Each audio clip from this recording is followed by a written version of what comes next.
Welcome to Native Calgarian and Mossy for listening. I'm your host, Michelle Robinson, speaking to you in Mohkinstsis in the Blackfoot Confederacy, home of the Niitsitapi, Tsuut'ina Dene, and the Yiharhi Nakota. I talk about history, current news, unheard news, book clubs, with special guests to give local or national issues a voice through an urban Satu Dene lens. My life's work will be to honor the voices of my ancestors and next generation with humor, love, and truth. Reconciliation is work, not performance. May we honor all Indigenous voices with that courage. Well, I'd like to welcome you all today. We are on Treaty 7 territory in Mohkinstsis, Blackfoot Confederation, where the two rivers meet, the Elbow and the Bow. And Treaty 7 was signed in 1877. That was the Blackfoot Confederacy, which is the Piikani south of the U.S.-Canadian border, the Blackfeet Nation. North of the border are the Piikani, the North Piikani, and Kainai and Siksika. 1877, Treaty 7 was signed, which brought in Tsuut'ina, the Dene, as well as the Stoney Nakoda. So, yeah, it's important to acknowledge all First Nation, Métis, Inuit, status and non-status as the keepers of Turtle Island, and all non-Indigenous people are treaty partners. And I thought it would be important to remind anybody who's listening, anybody who wants to participate, that we do have accountable spaces guidelines. Basically, first and foremost, we allow Indigenous the opportunity to hold space as a priority. We ask that settlers hold each other accountable in the accountable space guidelines, particularly in these book meetings. You can express your views thoughtfully, courteously, and respectfully without intimidation, discrimination, harassment in all communications with either spoken or written. And we do try to observe confidentiality when matters are deemed confidential. So as this is recorded, if you have listened to any in ones in the past, you'll notice sometimes there's a break. And that is out of respect of somebody maybe asking, can we please pause it? So we just ask that people realize their privilege, be aware of potential power dynamics that may exist within a space, share the space and time to talk, being mindful of not talking too much or too long or repeating oneself, avoid making assumptions about other people, being open to critical self-reflection. If an individual tells you that something you said was harmful, listen. Understand that we are all in a place of learning. If you said something problematic, apologize. Listen to the voices of others, and then learn and adjust your behavior. And use your I language and speak for yourself. Do not speak for others. Do not share somebody else's stories or experiences. And notice that your own biases and judgments as they arise. And take care of yourself. Think of someone you trust whom you can debrief with and plan to contact them. It's okay if you need to leave at any time. I'm going to stop my share and go from there. And I just think I better get in the habit of doing that more. With the deepest respect to you both, you know all this and have, been doing that work. Maybe for folks listening to the podcast at a later time, that they'll realize that there is, that power dynamic that they don't know about. So, anyway, let's talk about the book. So the book is so great, and I was hoping we might get a few more folks today, but I guess not, and that's okay. We're all meant to be here. It's the middle of a snap election. I know, the author, he's probably preparing notes and doing schoolwork and doing a million things right now that, he's quite busy, Niigaan Sinclair.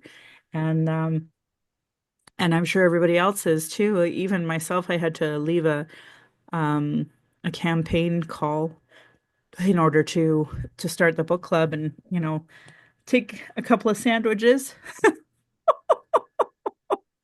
Ah, it's just like that during campaign time, isn't it? Where you're trying to do too many things at once. And I'm not even a campaign manager or a candidate, so imagine. Anyway, okay, so Winnipeg, Visions of Canada from an Indigenous Center Oh my God, I love this book so much. I didn't quite finish it. I was in section 4. Had I not gone to the campaign office today, I think I would have finished it, but I thought I was doing someone a favor by showing up, and then the other person didn't show up. So it was like, wasted an hour. I could have finished this. I know it, but it is what it is. So I tried really hard over the weekend too to try to get lots of pages read, and I really loved it. And it was funny, one of the last stories that I did finish reading was the one about the Winnipeg Jets and their commitment to reconciliation. That's a lot quieter. And what was wild was I had turned on my socials and I had seen that there's a new article about Chris Simon. Chris Simon was an Indigenous hockey player here in Calgary. He got traded to other teams. I don't really care what they were. But at the end of the day, he had severe brain issues from trauma, um, and the family and many other former NHL players actually took the NHL to court about this, and the NHL still hasn't really put out a statement. There was a small settlement, and I say small because I think of multiple NHL players, and the settlement number, and, divide it between them. And Chris Simon actually had to apply for disability and was living on disability at the end of his life. He had to declare bankruptcy as well. And his family said the last like 3 years of his life, he wasn't really here, really struggling with pain, et cetera, et cetera. So it's interesting because I read the Winnipeg Jets section and I was like, that is so hopeful that maybe some of these sports teams are getting it. But then I just think it's because they obviously have actual Indigenous employees, and they retain them as opposed to a Calgary where it's like, shut the fuck up, squaw, you're gone, you're out of here. That's how I feel most places, let alone like have legitimate prior issues with employment. So, I can't imagine. I just can't imagine what it would be like to be an actual native hockey player, be suffering from that. And then he took his life from the pain and suffering that he was going through. So it's interesting because like I hear everybody talk about MAID and how it's wrong and it needs to change. And yet when I door knock, I remember door knocking for the provincial NDP. I remember coming across a house and she told a very um, long story about using the MAID system and how kind it was for her sister who was dying of cancer and how she was a huge proponent and supporter of it. So it's just amazing when you have somebody of upper class and lower class. Like this campaign, my campaign, I have never been more aware of socioeconomic background until this campaign. Um, Holy cow, we have some very, very, very privileged people who really look down on people running. And I've never seen this wealth gap between like myself and others. And it's funny because I like to think I carry myself, in a, in a good way. But when I come across people of upper class, wow, like no respect, no pleasing, no thank you, no um, understanding of other people's issues, no care. Like I was at the hospital on Friday with my father and my mother, I'm waiting for the hip surgery. And it is just shocking how many people expect so much of you, but never ask you the simple things like, hey, how's your family doing? How did the hospital visit go? Blah, blah, blah. Nothing like that. They live in a different world other than get this done, do this. Come on. How come you're not doing this? So I think of this book, I think of the NHL people, and I think about how they live in a different socioeconomic world than I do. So when I seen the number that they actual settle for, I just thought, poor Chris. He was probably very used to poverty just from his upbringing, but then to have to declare bankruptcy and live away from his family for the last little bit because he was so hard to like he was in so much pain. I can't imagine. And then at that time we wouldn't have had the maid. At that time we wouldn't have had that be an option for everybody. So, and I don't know if it would have been an option for him because it's ironic. When I talk to people on the door, it's barriers. You know, it needs to be better, it needs to be faster. But when I talk to people from lower socioeconomic backgrounds, it's they don't want to find me housing, they want me to kill myself and show me made. So like it's just black and white different in Canada on this topic. And it just made me think of this book the entire time because it's just again, Indigenous people have been forced at the bottom of the socioeconomic ladder. And as a result, um, we just don't have the same options as everyone else. And, he even talked about Jordan's principal and that one family that had two kids that had that very rare disease and how hard it was for them to get those services and how the family had to, go to expensive hotels and in Winnipeg in order to get them care at the hospital.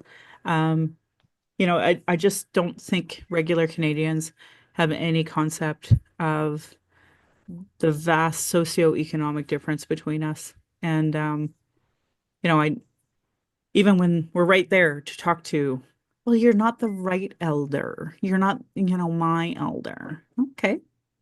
Where is your elder to smudge here? you know, and my offer not being good enough. It is shocking to me how many people believe that I'm not capable of smudging. It is shocking to me. Yeah. So like I reading this book, it was it was just through all of that, all I seen was the massive socioeconomic change, disparities between Canada and Indigenous people. And he talked about it over and over. And then he talked about all of these different protests that we've all attended, that we were all in support of, that we maybe issued statements on. And you know, I'll say this too, as a liberal, we have talked about many policies for Manitoba, specifically about the coal. I don't know how you call that First Nation that's kind of isolated and they needed the road, that special road. And then like Winnipeg itself with its algae issue and such. I wish this book was mandatory reading for all liberals in Manitoba before they, talk about policy. I didn't even really come across things that were specific to minerals or pipelines really. And I just was like, I bet you he could write a whole book on the injustices there too. Just the water injustices was enough that he wrote about. Um, but I really enjoyed this book, and I have a lot of dog-eared pieces that I really wanted to talk to you. But like some made me laugh. Th- I I guess this book I was expecting to be an academic book that was going to be difficult to read. And it wasn't at all. It was well written, well thought out, well put together, but absolutely in layman's terms, so everyone could read this book and hopefully have some empathy too. Like he really talked about anti-racism training and how that bias is still there. And it's just resonating with me because I mean, I've worked with another person for over a year, and it's still like there's no comprehension that we're a treaty partnership. It's still your community, your community. It's like, ugh, this community, this stolen land, but it's not going to resonate with this person. So, um, it's just very difficult and very difficult to read all of this, knowing it's validating to know that other people are going through it. Um, what I think I love the most too is that because he is an academic, he's a professor, a person of stature, he really is involved in a good way in a lot of initiatives happening in Winnipeg and on different boards. And, I really loved that he talked about the volunteerism that he did with the Mama Bear clan. And I remember the story about Jeff, him trying to find Jeff. And he said, Jeff, if you're reading this, please reach out.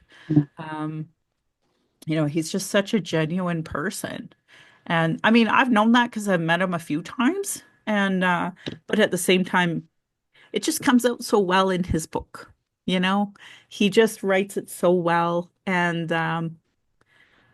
one of the horrifying things, and he even said it's like a scary movie or something, but was that one piece about the residential school and the children that were buried there, but it was sold off and now it's like a trailer park, like one of the RV parks that you would, go camping at.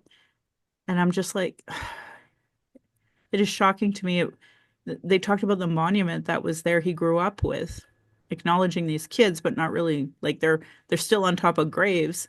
And then during the development for the RV, it was just, you know, brushed aside, like no care at all.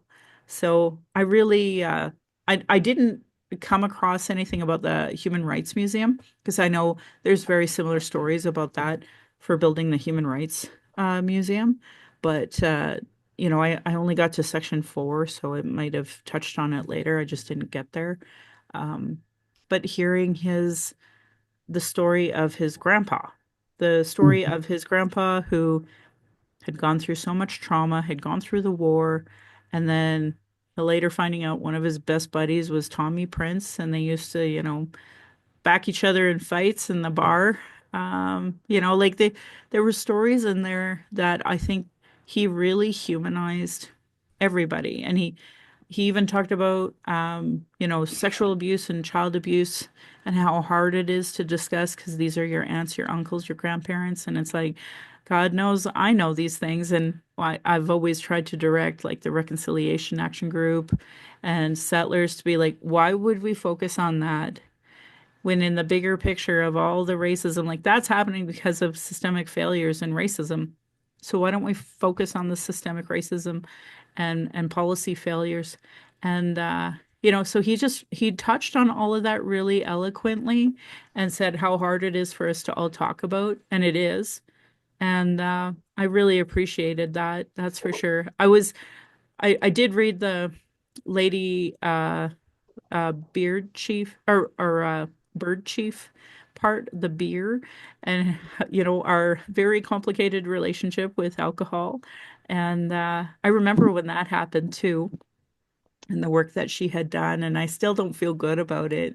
And I don't blame her for doing the artwork or anything like that. Like it's just complicated. It's just and as a Indigenous artist, of course I want that for her, right? Like if someone's going to get the gig and someone's going to, be able to advocate for monies going to MMIW, like we were talking about that at the Reconciliation Action Group meeting yesterday, how hard we have to fight for money for Red Dress Day. And that's not including Valentine's Day. That's not including, Sisters in Spirit. So it's just, and any upcoming vigils that just happen organically. These things that happen. So yeah, this book, it went all over the place in some ways, but it really touched on a lot of themes that I thought were so important. I'm glad he talked about Colton Boushie. Glad he talked about Gerald Stanley. I'm glad he talked about the serial killers. I'm glad he talked about Tim, Tina Fontaine. Um, yeah, it was just a great book. And, talked a little bit about HBC and how, they just decided to make this monument. And I didn't know at the time it was one of the largest ones in the country at the time. So I learned so many little details that I would have never been exposed to if he hadn't written this book. And quite frankly, I wish everybody would write this book about every town all across North America. And I actually talked to my dad about, because I've struggled about if I wrote a book, what would it be? And I know what it would be because I'm a daughter of the Mayflower. And so we have to get that authenticated. So that means paying into two societies. There's 100 families, and we think we know which one we're part of because I did the lineage. So once we get that verified through that society, then we can join the Mayflower Society.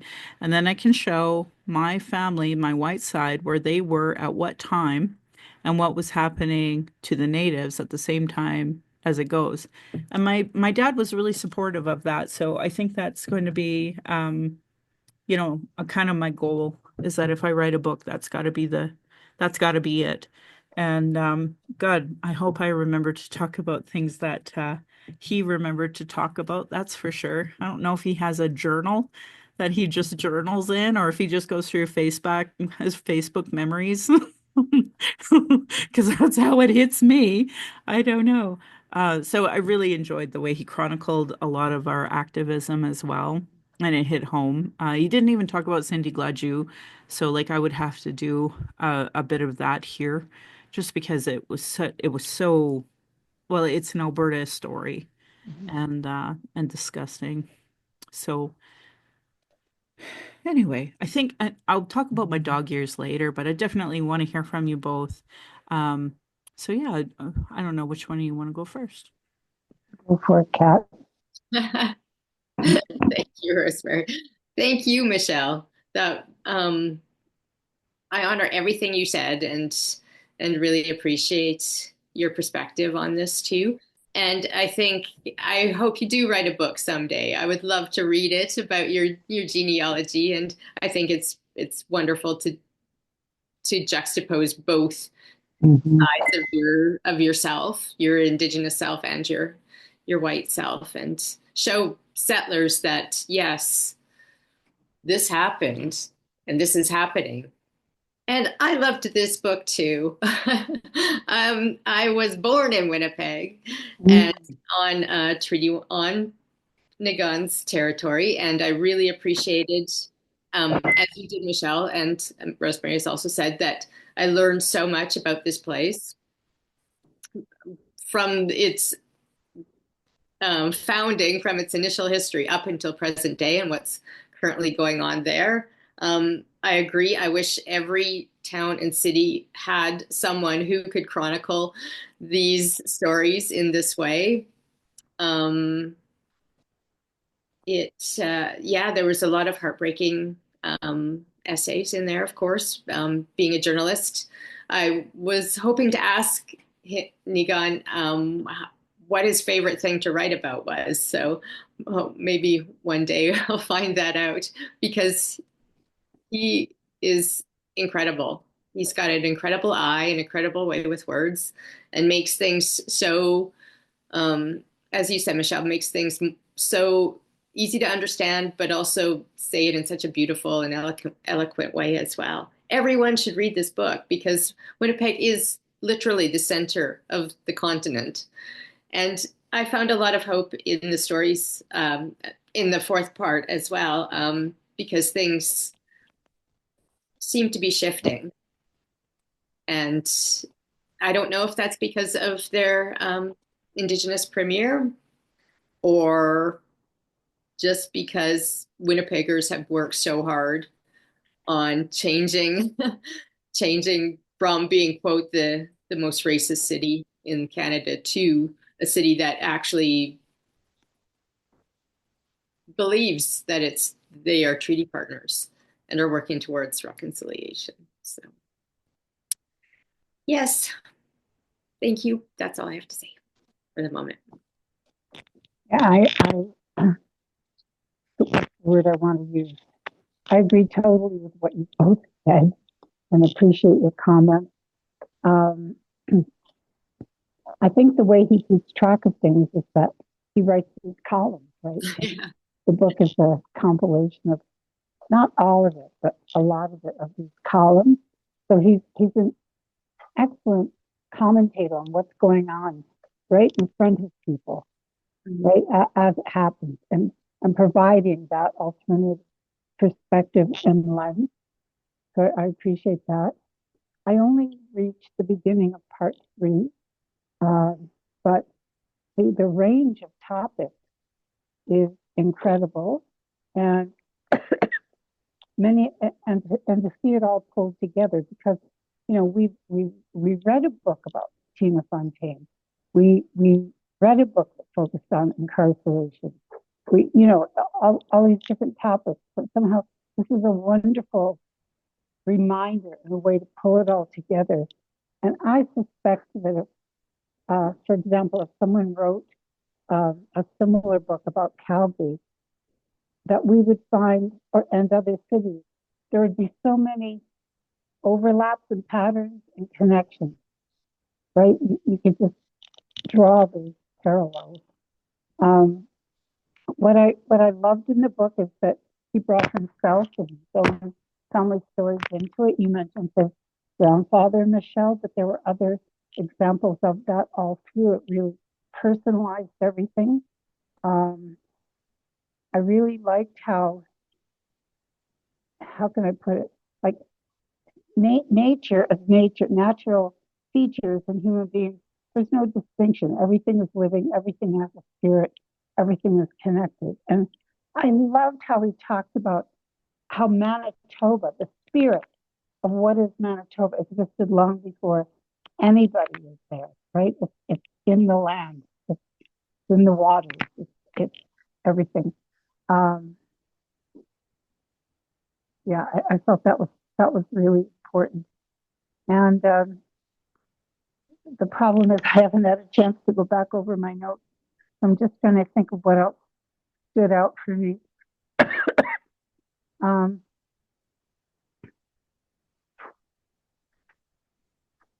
well, just again, and talking about natural elements, he really emphasizes once again that Indigenous peoples have observed, right, the waters, the land, the Aurora Borealis, whatever it is, for centuries. And those observations are the basis, right? The scientific understandings of all of this and what's going on. So I think that was another really important point to make. I really regret he isn't here. I think I would have enjoyed listening to him. I didn't know if you had a video for us to watch, Michelle. You know, I I was hope he even retweeted this book club. I want to say Saturday or something so that people would have time to, Mm. log in and be a part of it. So I think him just even doing that mattered. So it was him, it was CAD, it was the Reconciliation Action Group, and I don't think any other retweets, any like showing of it, but yeah, it was just such a great book. I wish everybody would read it just because I think it's important too that people when I think of Maria Campbell's book on half breed, and I think about how she talked about basically every settlement in Canada first started out with an English side, a French side, and the half breeds were on the English side, and the Métis were on the French side. She talked about that in her book. And so, we don't discuss that as a part of the settlements all across the country. And they were all there. And then there's, a special place for the Chinese. I would call them slaves, but they were hired help for cheap labor to exploit of those times, and they weren't really allowed with anyone. So Chinatowns were always kind of their own separate little worlds as well. And so I really appreciated that he talked about this at all. And he did talk about slavery in this book as well. And I want you to feel free to chime in, especially if there's something you remembered or that as I'm talking about these things, you remember something you wanted to talk about. Um, and I should have said the first time when I was talking about his grandpa, like the amount of courage it took for Murray Sinclair at the hospital to talk to his father and say, you can't see your first grandson until you get sober. And it took him a year, but he got there. And Mhm. then Niigaan, of course, he doesn't remember any of that because you're just born, you're just a baby. And he's like, all I ever have is good memories of my grandfather because he would be in his apartment and his grandpa was partly deaf. And so they would like exchange notes and his grandpa would only do things to make him laugh and giggle, like grandpas should. So his only memories of him are of love. And only Mhm. later did he find out some of the history of it. And I just think like that's so incredible. And I'm so like it's kind of a full circle like healing. And he didn't even know. like what it Mhm. took for his grandpa to be there in such good way. I love that about him. Um, oh, okay, so the first dog ear that I have, I actually dog eared more for my daughter, and it was on page 65, and it was him really discussing Two Spirit. And it very specifically about the first settlers dealing with their first Two Spirit, and then some of the, different names that they had in different languages as far as he knew to put into this book. And so I really loved that. I was actually going to read this to my daughter, not tonight, but at another time that made sense so that, just because I think, again, we've done such work at erasing, so it was Mhm. important to try to reteach that. So that I think is really important. Oh, the I dog-eared grandpa, this literally the story I just said. And all I knew was love from grandpa. Each day I spent with him, he showed me what kindness and peace and commitment to another person meant. He taught me how to he taught me how shiny toy cars and stuffed animals are nice, but time is all around a person to give to another. That and the occasional rolled cigarette. That was funny. Mhm. I try to live up to his gift every day. Grandpa's biggest war was to be on a Schnubik in a world that tried to silence him, but he won. And I just love the way he ends a lot of his stories. Then he talked about the floods of injustice, which, like, this is Mhm. what I mean, how all Canadians need to understand the stories of displacement and how their, carefree turning on the tap has affected so many other people as a result of, having that luxury. And I just don't think that people understand that enough. So to me, it's really incredible. Um, yeah, so the next one I had dog-eared was a lot further, and it actually did talk about that Brandon residential school, um, and the location of the burial ground of those students.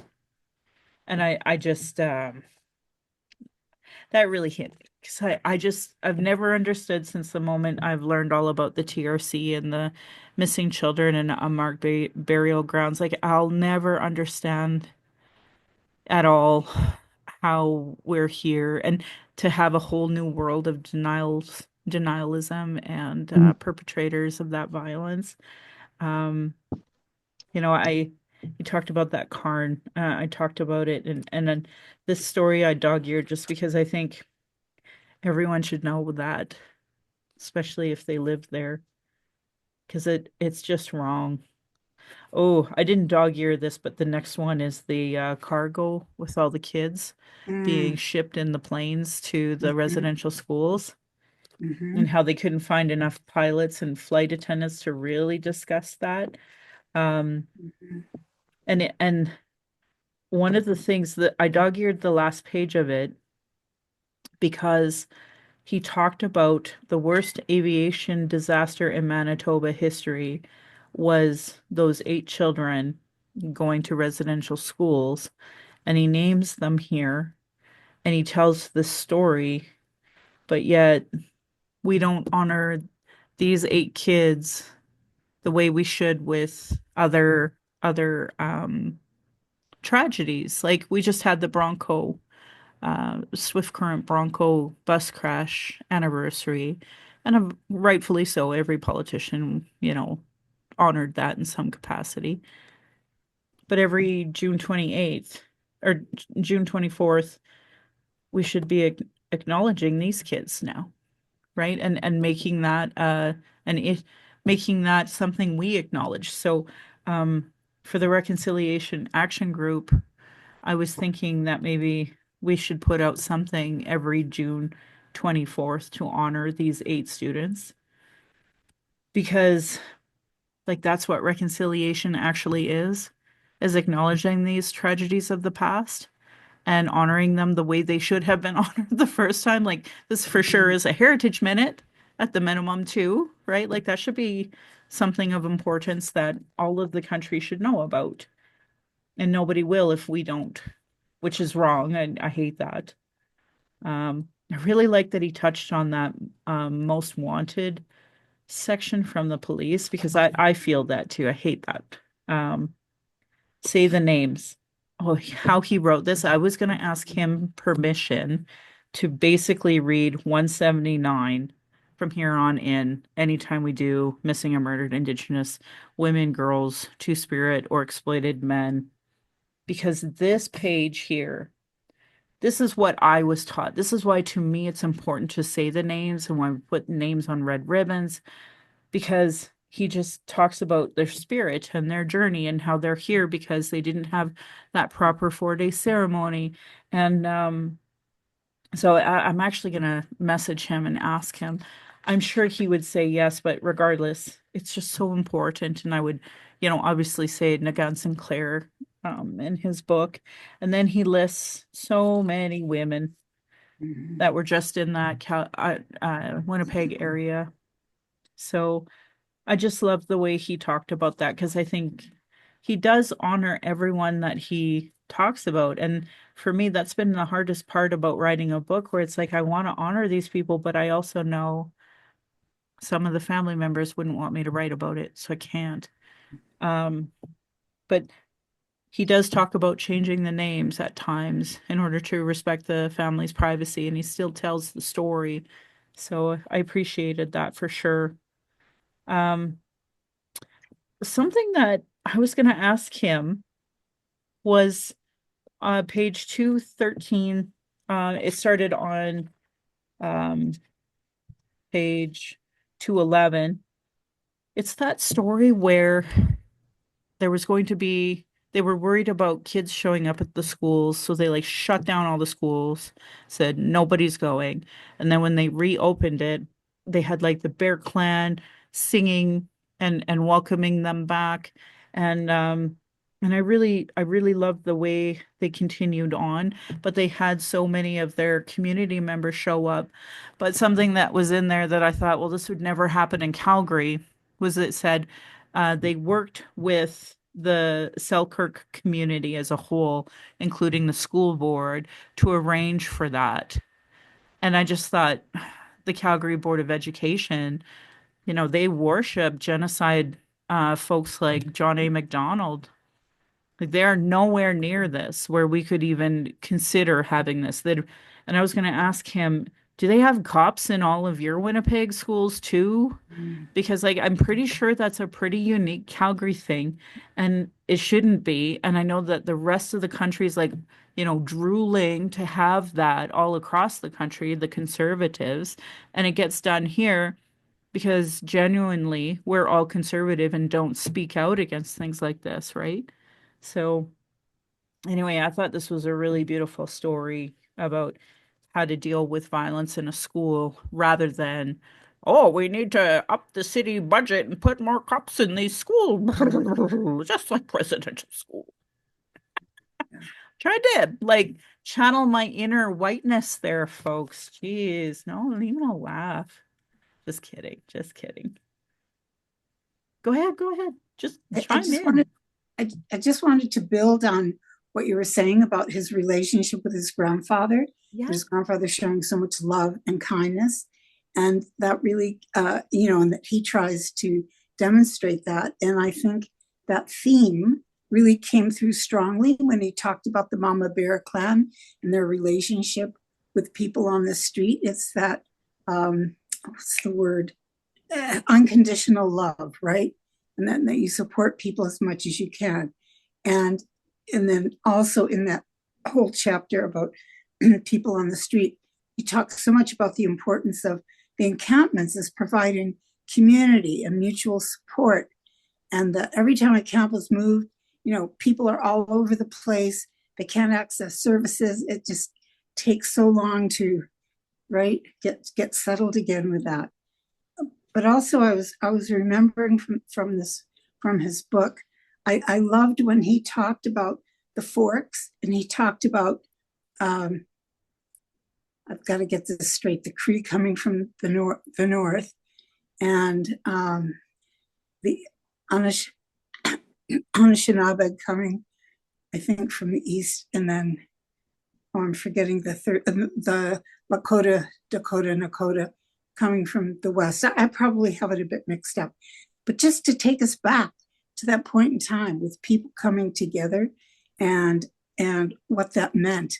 And he references over and over again the trade that went on. And I forget about that there were these incredible, forget about Europeans, long before Europeans, incredible trade networks all over North America. And we don't look at that. The other thing I learned that just blew me away when I think of agricultural practices among Indigenous peoples, I always think East Coast, right? I think Five Nations, et cetera, or further south. I don't think of it as happening among Indigenous peoples on the prairies, but they've done all that work to show that I don't know how many, a long time ago, people were practicing agriculture here, and how that those practices form the basis, right, of agriculture today in Manitoba. And people don't know. They don't think about it. So I just wanted to share those things. I always think about I remember hearing the stories more locally here from Blackfoot. They would like plant gardens and they would plant multiple of them. And I always thought, it's funny in the city, people don't want you putting out a spirit plate or your compost or that because they want skunks or raccoons or whatever. And it's like the opposite where it's like they knew like if you're traveling, you're going to need gardens. But conversely, if you're not going to be there, the animals will eat it as they should, and it will still continue, right? Like it's a whole ecosystem and cycle of understanding that we just, as Canadian settlers, like they've just ruined it all. And what he was talking about with like Winnipeg, where all of these like all the whole North America feeder system goes there, and all of these horrible chemicals are in the water now. Um, and settlers don't get it. Like they don't even try to understand. Where it's like, how is it a whole group of people were here, like millions of people, for thousands of years, and in the shortest, what, 4 centuries, you've completely fucked this water, like ruined the resources, ruined how many animals.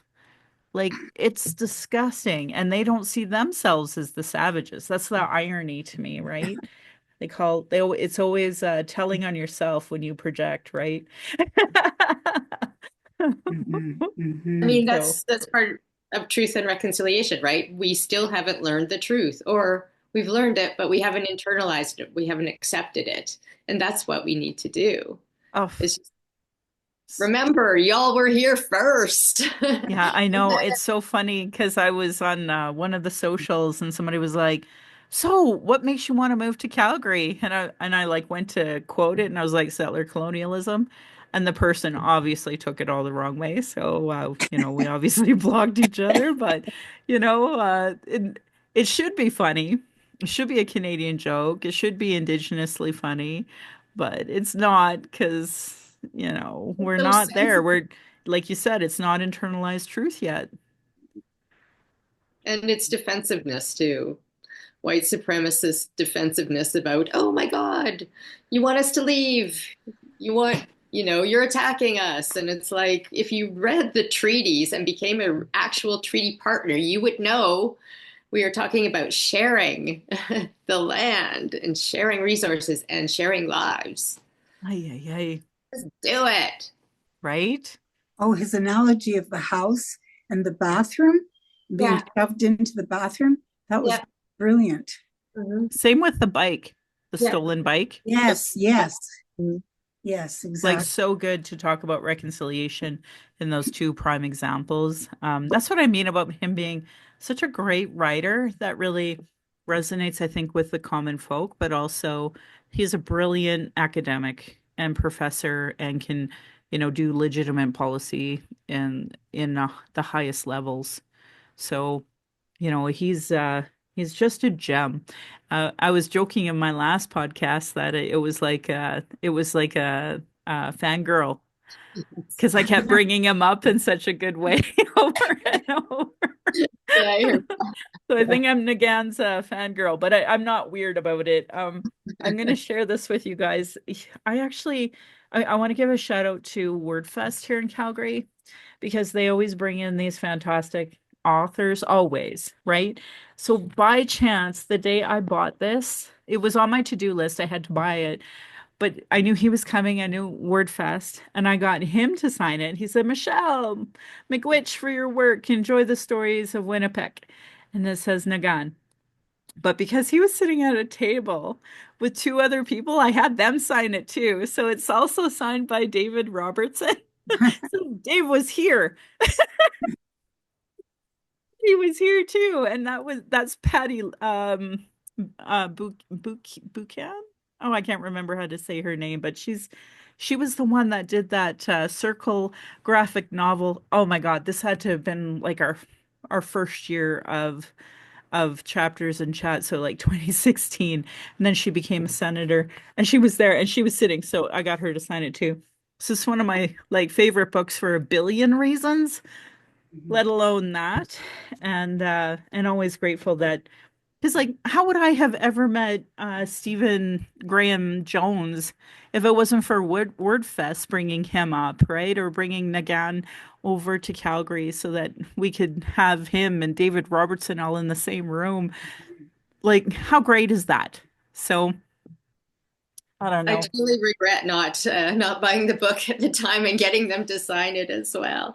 Ah, But I'm so grateful to have read it, and I'm really looking forward to Marie Sinclair's book too, which is your next selection. it is who we are. So I'm glad you brought that up so that I don't mess that up. And I sometimes think I should have said that in the podcast, and I bet I didn't. Silly munchkin.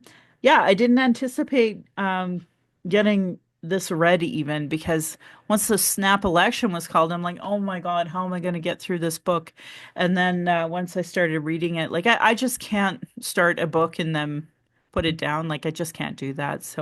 Um, so I just started reading it this weekend and devoured it in the free time I had between, dogs and my daughter and my husband. And I had a sacred fire. And that was the wildest snowstorm that happened at the same time. I can't explain that, but um, just a busy, busy weekend with campaigning too. So I was pretty happy that I got as far into it as I did and loved it. And I hope you both did too. And yeah, is there 100%. any, yeah, I mean, we could try to find um, something of him because he gives so many lectures all the time. And he's speaking all the time about a million things because he is such a great. Oh, you know what you guys might really like of him? Um, okay, so there is this APTN piece that he does all the time where he talks about politics. Mm. Let me see if I can find that in the quick Google I just did. Videos. I'll bet you it'll be. Oh, what the heck? So the first thing that came up was Dr. Sinclair, professor at the University of Manitoba, shares 7 reflections on the Justin Trudeau legacy, focusing on this was in November, an evening with Niigaan. I'll bet you that was done. Oh, that was at Saskatoon. Then APTN talks about this book here. Let's see. It's only 6 minutes, so um, I'm going to cue it up, and then we'll share sound and listen to this because it's going to be great. Share. May I say that I was able to attend the U of C social work presentation that Niigaan gave? Well, he pre-recorded it because he wasn't able to be at the meeting. So he said, if anybody was there, let me know. And I want to say I was there and heard his talk. And he talked a lot about love, which was really beautiful. Isn't he's just a wonderful human being? Yes. Tell me if this is problematic. For talking to us Oh, I today can't hear it and either. fitting Just a us in second. your busy schedule. Yeah, Miigwech, thanks for having me. About Winnipeg, Visions of Canada. Niigaan, thank you for talking to us today and fitting us in your busy schedule. Can you hear that, Rosemary? Okay. Yeah, miigwech, thanks for having me. Can you tell us about Winnipeg, Visions of Canada from an Indigenous Center, and how it came to be? So the word Winnipeg is, people might think it refers to the city, and we actually talk a lot about the city because it's in the center of a watershed, which eventually becomes Winnipeg, which is the lake. Cree people named the lake Winnipeg because of the algae in there, and the fact that everything flows into that lake, like going all the way to Alberta, Saskatchewan, northwestern Ontario, into the United States, even into the Northwest Territories. And so we have everything ends up in Manitoba and becomes Winnipeg, that algae in the water. So it's about the ecology, it's about the land, it's also about all the humans and all the things that we bring to the table, the good, the bad, the great, the ugly. And really that's what Winnipeg is all about, the life in this place, all of those things, and really what makes complexity in the center of Turtle Island. Yeah, here's the book right here. It looks great. I'm sure all of us are really excited for it. Winnipeg has been called ground zero for some awful things like the MMIWG crisis, but you also say it is ground zero for Canada's future. Can you talk about that? So a number of years ago, a national magazine came to Manitoba, Winnipeg, and called us the most racist city in the country. That's not true. We've inherited the most amount of racism, perhaps here. I would actually say the North as well. But because of the proportional population, the fact that 1/5 of us here in Winnipeg are Indigenous, that means that we see Canada's racism. We see the impacts of the Indian Act. We see the impact of residential schools, and that turns into murder, missing Indigenous women and girls and Two-Spirit peoples, over-incarceration, the massive amount of Indigenous children in the child welfare system. But what happens is that because we are the first step of Canada's Confederation, the first province, the first treaty, the dispossession of the Métis, the imposition of the Indian Act. So we've been at this the longest of what Canada's violent policies have created. So therefore we've come up with the most amount of solutions at the same time. That's why you see neighborhood patrols. That's why you see youth who come out and vote and also go and redecorate and re-edit the statues in front of the Manitoba legislature. You see people who are dedicated Canadians, Indigenous peoples, working together, living together, and even marrying each other. And that's what you see in this place, and that's what the book's about. So much history here in Winnipeg. It's pretty much ground zero. I've heard the Premier call it Nietzsche Central here as well. We in the media see a lot of the ugly things, but what is giving you hope for the future? The book really talks a lot about conflict. Like for instance, a lot of people might know that Manitoba's economy was built on the slave trade of African Americans in the colonies way down that originally funded the Hudson Bay Company that brought the fur trade here. People might not know that Winnipeg used to be an Indigenous city called Nestawea of 14,000 people, and then people might not know about all the different histories that come and coalesce in this place. Really, what the purpose of what this book is intended to do is to try to get us to think about what does it mean to live here, what does it mean to experience life here, and then what does the future of Canada look like, because Indigenous peoples are growing the fastest, and most of them are between the ages of 15 and 35. 20,000 of them came out to vote in the last provincial election, and that election was only determined by about 25,000 votes over about 12 ridings. I wonder who those people who made that impact was, and I wonder who came out of that election as the victor. That shows you what the future of Canada will look like all across this country, because Indigenous young people are growing everywhere. And yes, in places like Ontario, they may be 1 in 11, 1 in 10, but they will eventually become 1 in 7, 1 in 6. As we become 1 in 3, the North is already 1 in 2. And that means that Indigenous peoples are going to be a tremendous force in Canada's future, and we can see it right happening in Winnipeg. It's almost like a prophecy. Lots of great points to make in this book. What do you hope people take away from this book? Hope. And I hope that what people see is that we have to have hard conversations, and this book is all about hard conversations. Talks about seniors neglected in a downtown Winnipeg, right. Seniors complex. It talks about what is it like to see encampments pop up in this city. It also talks about the tremendous challenge around fires. We have a huge issue around fires in impacting disproportionately Indigenous peoples. But it also talks about the No Way Odena project, multi-billion-dollar investment. It's talking about the fact that Indigenous peoples are entering beauty pageants, and it's talking about mermen in the north who are dealing with the suicide crisis in their community, and instead of putting their hands up in the air and doing nothing about it, they went out, put on merman tails, and tried to make their community laugh a bit. That's what it means to be a part of Winnipeg, and that's what it means to be a part of Indigenous life, the center of life, not just in Winnipeg, but I think the entire country. Lots of great stories, and you know, I've been following your work a lot, but finally, where can people pick this book up? They can contact the publisher, that's McClellan and Stewart. They can go to independent bookstores like McNally Robinson in places like Winnipeg or Saskatoon. You can also order from them online. I encourage everybody to go out to independent bookstores, but you can also go online to the really big platforms and order it from there as well.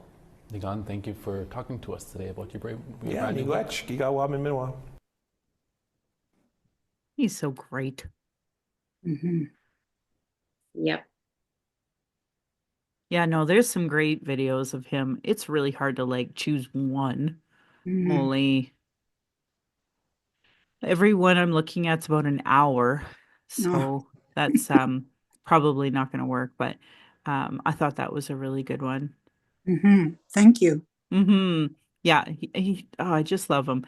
Here's one for next month. It's Who We Are, inspired by the words and wisdom of Murray Sinclair. And who is it? But it's actually Niigaan and Tanya Talaga talking about it. Oh, It's an hour and 20. Yeah, you know what? I'll send that to you, that link to you right now, so that way Hello, I'm just gonna everyone. pause this. Thank you very much. So hopefully we'll be able to read the book, but you know, maybe we'll be able to watch that as well. So yeah, we could watch the video ahead of time. yeah, exactly. Right on. I'm sure it's not the worst thing in the world if someone gets our email addresses either. It's like, I don't think so, Kat. Honestly, I don't know how many people really watch or listen. I get zero feedback, and my next podcast I'm going to record is actually all the hate reviews I have. So I think it's going to be kind of funny, actually, in some ways. But you know, I've said to you folks, you know, if we don't put positive reviews, they don't get positive reviews. They get all of those, you know, paid bots to give bad reviews. And that's so common, right? So that's really unfortunate. And I'm a bit sad that not more folks came tonight. I am too, but I just know like there's so much happening right now with it being the middle of April. Next weekend is um Easter, and I also know like white fragility is a real issue. At the end of the day, people don't want to focus on racism. They don't want to focus on reconciliation. They want those Indians to do a little dance and sing a song, and then they feel like, oh my God, I'm so reconciled. The spirit of the buffalo in me. So that's just the average Canadian. What do you do? Yeah, keep trying. Keep trying to make them see that you are human beings and worthy of every right that we have. I really like the way Niigaan talked about the landfill issue. And, you know, for the first time, it seemed like there might be enough people who have an ounce of humanity in them. You know, it was really ugly leading up to that. And I would absolutely expect to hear those awful quotes coming from the governments, the different orders of government here as well, if we were to really push them on Joey English. Um, you know, I just know until we have a national strategy to search landfills for people, it's not going to change because the governments will change, right? Like I I suspect if the polls are right, we're going to have a major liberal landslide. Fingers crossed. But for what? Yeah.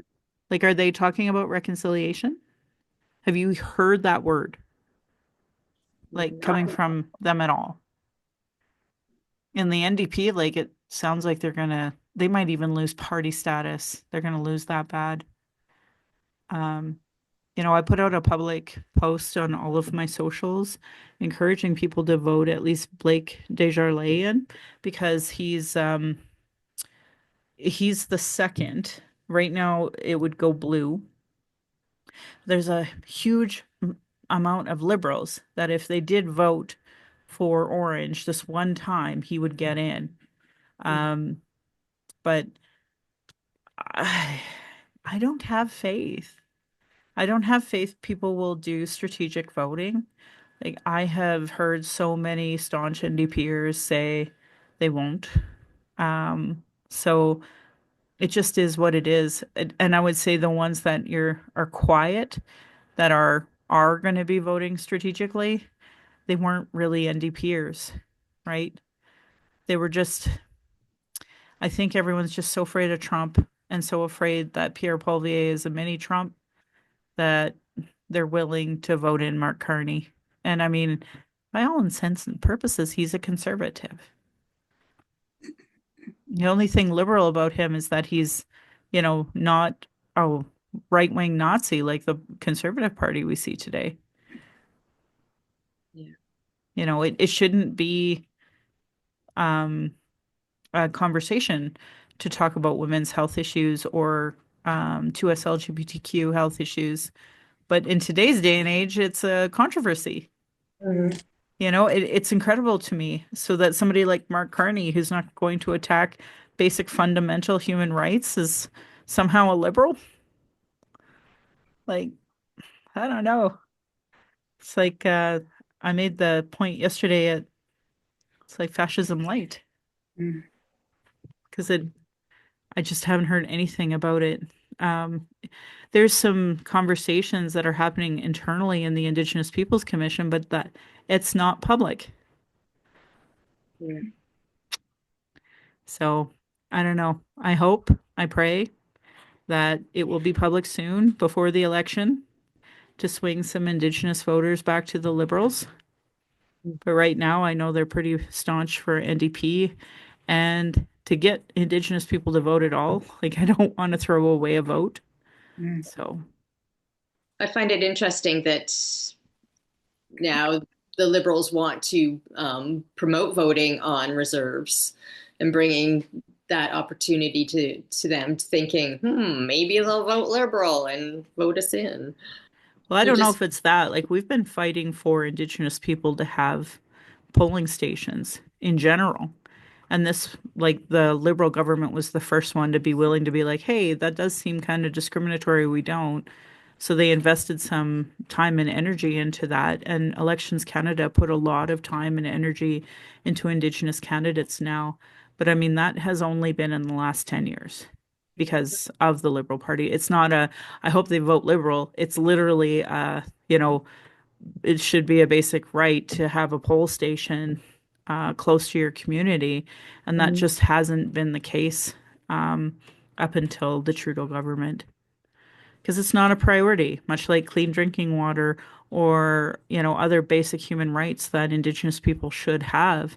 And I mean, I would say we didn't invest enough, but we were the first government to invest at all, Yeah, right? So, absolutely. and I do wish, like, I've tried to talk to the team about, explaining black and white difference between Trudeau to Harper, but I just, I think it's one of those things that I would have to write a book about it and talk about it because cynical Canadians don't see it. They don't see the amount of effort we put towards the Indigenous community over the last 10 years. They just see the failings and not the work that we did.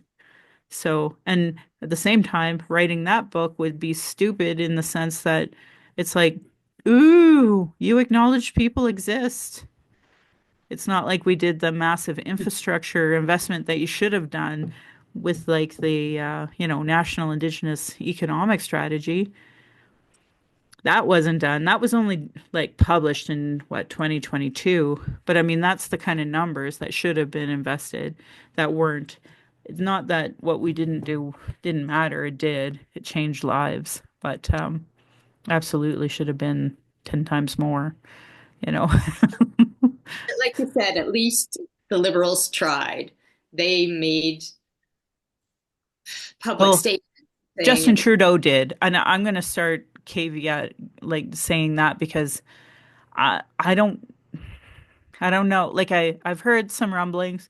No, no, he's a nice guy for reconciliation and he cares about us. And I'm like, cool beans, cool beans. How come we haven't like seen what that policy looks like? Now, I know what the rumblings are behind the scenes, so I'm praying that's coming out soon, but we'll see. We shall see. I've been promised many things before. Consider it my intergenerational eye roll.